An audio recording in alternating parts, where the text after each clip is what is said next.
We are quickly approaching the end of VCT Americas Stage 1 in 2024, and we still don't know all the teams that are going to make playoffs. This Americas League is wide open right now. Hey everybody, welcome back to the channel, and today we're talking about the matches that happened the previous weekend of the VCT Americas Stage 1, and there were some crazy matches with some pretty interesting playoff implications. So looking at the board, we have 5 matches to talk about, and then we'll do a preview of the upcoming weekend. We are starting with G2 versus MIBR, and I'm not going to spend too much time on this one. At this point, MIBR is basically a free win. They have not won a single match, nor have they won a single map, and this did not change against G2. G2, a team that is fighting for their playoff spot, MIBR at this point basically out of it, so it makes sense that G2 is going to be more motivated to take this match in convincing fashion, which is exactly what they did. Starting with Icebox, this was a 13-9 win in favor of G2. A bit of a close first half, 7-5 at halftime, but then MIBR winning the pistol, and the second round after that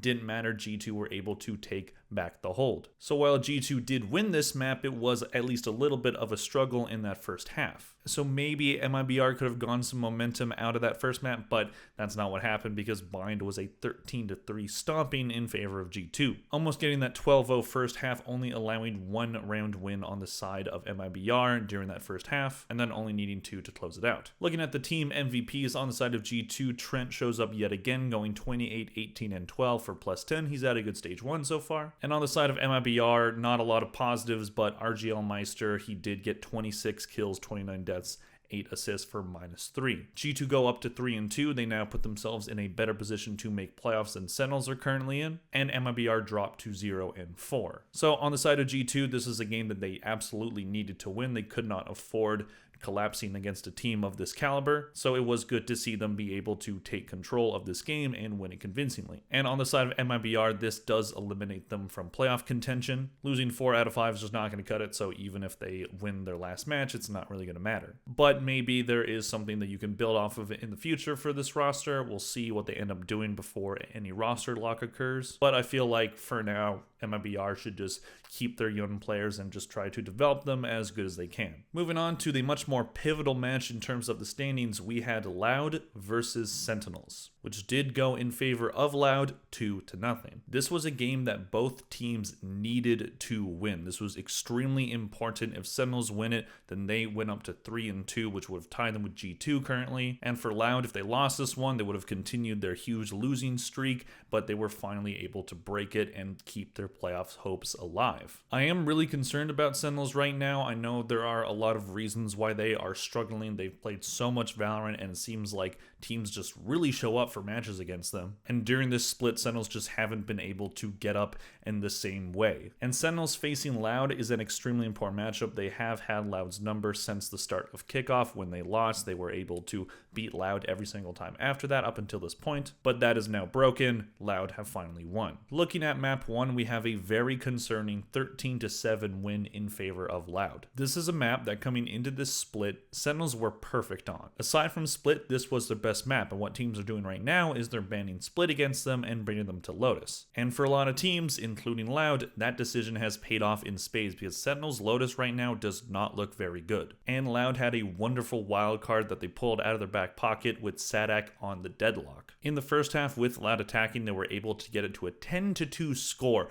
as Sentinel continue to struggle on their defense side on this map. Each match for Lotus for Sentinels so far has been they look awful on their defense side, and then on their attack side, they've been able to pull up some insane comebacks. They were able to tie it against Leviathan. They were able to beat Evil Geniuses on this map after being way down. But this is a match where we can see that that level of not having a good defense at all and starting on that side, this finally bit them. Then on Icebox, which was Loud's pick, this was a closer one. They do end the half 7-5 in favor of Loud. Sentinels do win the pistol and the second round, but weren't able to convert much of anything else aside from one other round. Loud did take it. And while this map was closer, it never really felt like Sen were in control. They never had a lead. They were able to tie it twice, but they just never seemed to actually be in control of the momentum of the play and being able to string a lot of rounds together. Whereas Loud were able to adapt really well, do some really smart calling from Sadak, and do some plays that caught Sentinels off guard. Going back to Lotus, looking at that deadlock, while Sadak did only go 5-13, they definitely got a lot of value out of his utility. And that kind of switching things up is something that could very much work for Loud in the future. Because if they're struggling with regular comps, hey,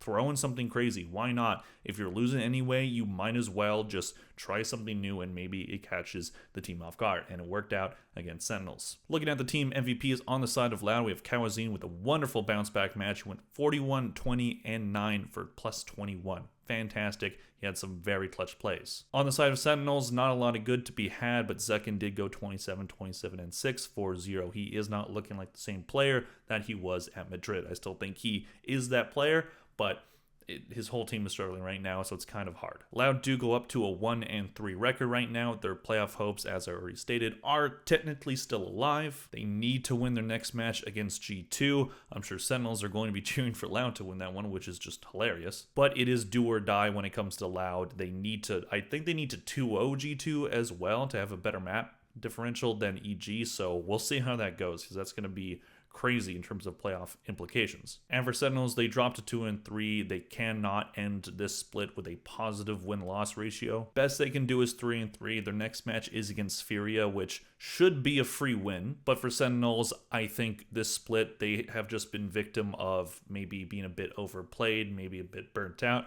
But I also don't really like that excuse. Because while, yes, they have played the most Valorant out of everybody, they have done that because they have been the best. And unfortunately, being the best at one point in the year can come at a cost. But if you truly want to be seen as one of the best teams of all time in Valorant, you have to prove that you can have that sustained success, such as a team like Fnatic did, a team like Loud had for a while when they won a championship and then got close 2 more times. So for Sentinels, maybe this can actually be a good thing, them missing out on Shanghai, because it doesn't look like even if they made it there, they would be a particularly great team during that tournament. But at the same time, we have seen this team have a lot of resilience this year. We haven't seen that during this split, but hey, if they maybe squeak it in, maybe they take revenge on all the teams that beat them.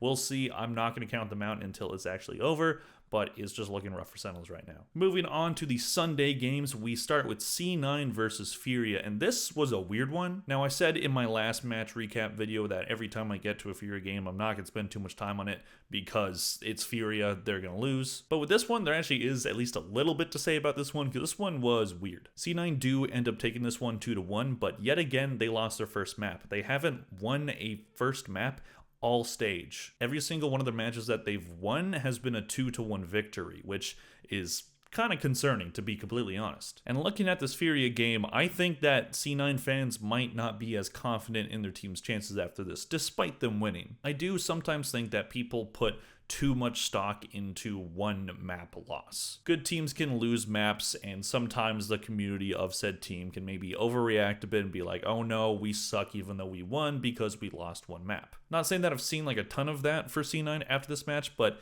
this was, what happened here? So who thought that the first 12-0 half would be FURIA doing it? A team that hasn't won a match all split, but they were able to do it against C9, a team that has beaten the likes of Leviathan. So FURIA just absolutely stomps them on Ascent, which was FURIA's pick. They end the half 12-0, and then C9, they do win the pistol and the second round, but FURIA take it, and yeah, 13-2. It looked like FURIA might actually finally win a match, and it might be against C9, a team that's looked pretty good. But then reality started to set in, all the stars actually aligned, they were kind of out of place, and all the feng shui of the earth was kind of off during that first map. And then C9 ended up giving FURIA a taste of their own medicine, winning this one 13-3. 9-3 at the half, not a curse. They win the last 4 of the map to take it. And then Bind ends up being a little bit closer, 8-4 at the half in favor of C9. Then it's a little bit of back and forth, but it does end with C9 taking this one 13-8. Looking at the match MVPs, Oxy shows up yet again for C9. He had 59 kills, 43 deaths, 20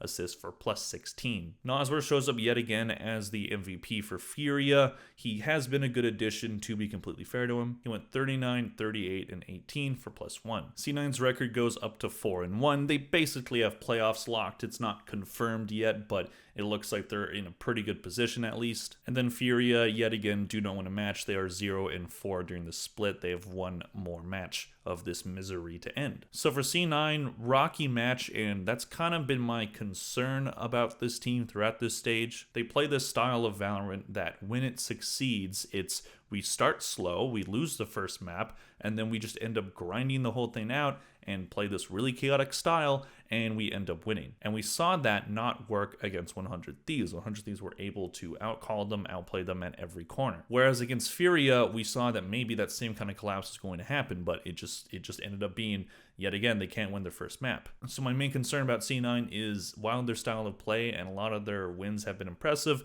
is this something that's sustainable? I don't know if it is. So we'll see how it goes for C9, but playoffs are going to be interesting for this team. Moving on to the last match of the Sunday, we have Evil Geniuses versus Energy. Now, giving as much credit to Evil Geniuses as I possibly can, Evil Geniuses played fantastic this game. They were in control for a large majority of it. Even on the map that they lost, they ended up really bringing it to Energy. Jogamo with some absolutely insane plays. I'm probably playing the clip right now of him just destroying everybody to win Ascent. EG started this stage really poorly, but now that the pressure has been lifted off of them, they played a lot better, which just seems to be how Potter teams work. I don't even know if it's just an EG thing. I think it's just Potter is just able to get the most out of her players when there's no pressure on them. Whereas Energy, the pressure is entirely on them, especially considering the playoff implications of this match. If Energy had won this match, they're in a fantastic position for playoffs. They don't get that top spot, but they're still probably in it. I don't know exactly if they had won this match that it would have been locked in for them, but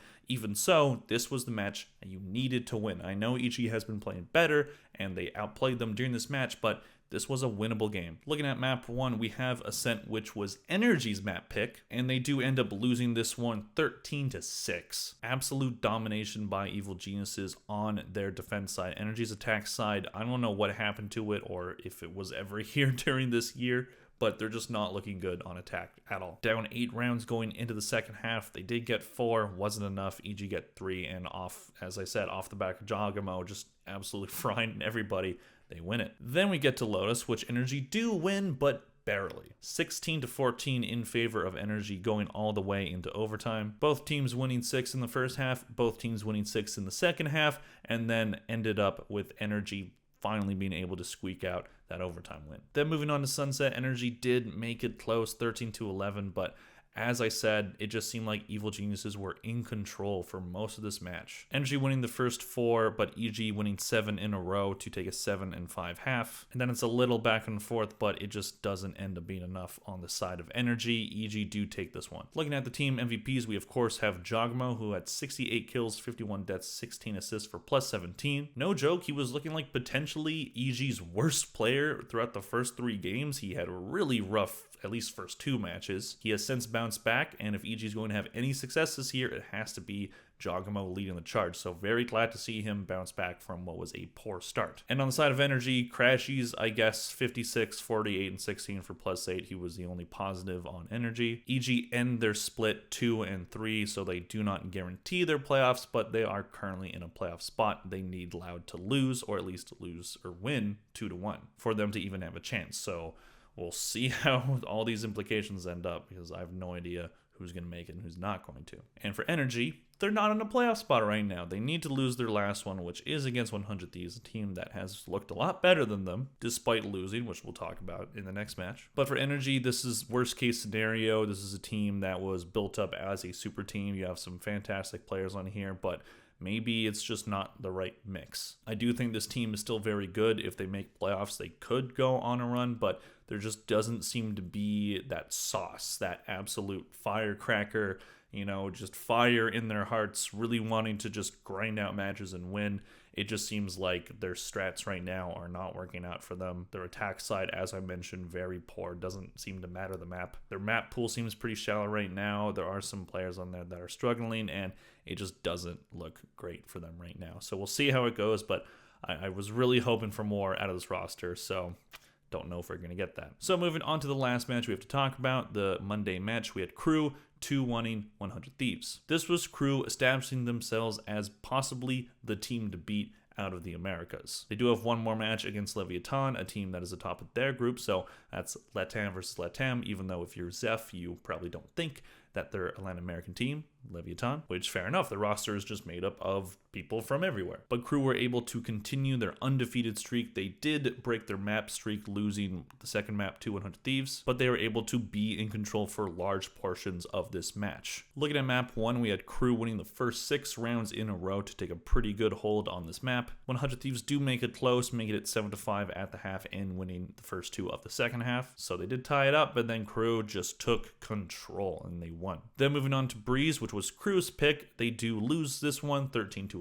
Back and forth first half, but favoring 100 Thieves at round 12, 8-4. Crew were able to do a pretty good job on their second half, winning 7 rounds, but they just weren't able to tie it and get that overtime. They really could have won this map. They had a couple different chances too, but 100 Thieves were able to clutch it out. But then on split, we would see Crew take control and be like, all right, enough is enough. We're winning this match. Tied at the half, it looked like 100 Thieves potentially were going to run away with it, winning 5 rounds in a row on that first half. But then Crew only letting them get 2 on their attack side. Crew take this, they are still undefeated. Looking at the team MVPs, of course, Kesnet shows up again. He might be the best player in Americas right now. I mean, ass pass, but we'll see what happens when they face each other. That's going to be a crazy match. He went 60, 52, and 14 for +8.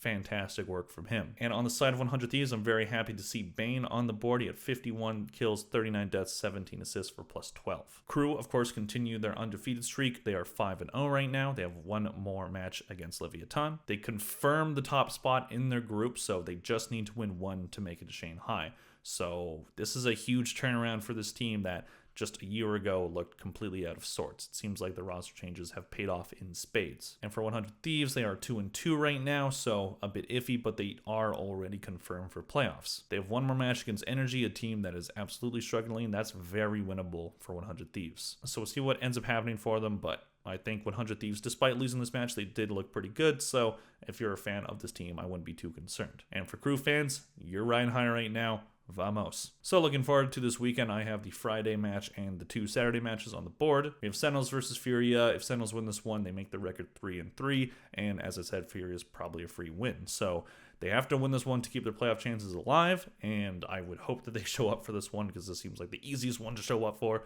But we'll see. Maybe FURIA just decides to put on a show randomly and do what they did Cloud9 on map 1, but do it for 2. Then on Saturday, Energy versus 100 Thieves. I just don't see it for Energy at this point. I think 100 Thieves are going to win that. And for Crew versus Leviathan, honestly, I'm going to say Crew. I know Leviathan have been probably the best team in Americas, and Aspas probably the best player in Americas, but Kesnet has been at least right behind him, if not tied with him. So we'll see what ends up happening there, but Crew are just playing fantastic right now. So this is going to be possibly the best match of this stage, which I don't think anybody would have said a month ago. So those are the matches that happened this weekend. Expect a couple more videos this week. I'll be making a video about Sentinels and their collapse, and also talking about which teams are going to make playoffs. So stay tuned for that. Please let me know what you guys thought of any of these matches in the comment section down below. Please click like if you enjoyed the video. Thank you all very much for watching, and I'll see you guys in the next one. Bye.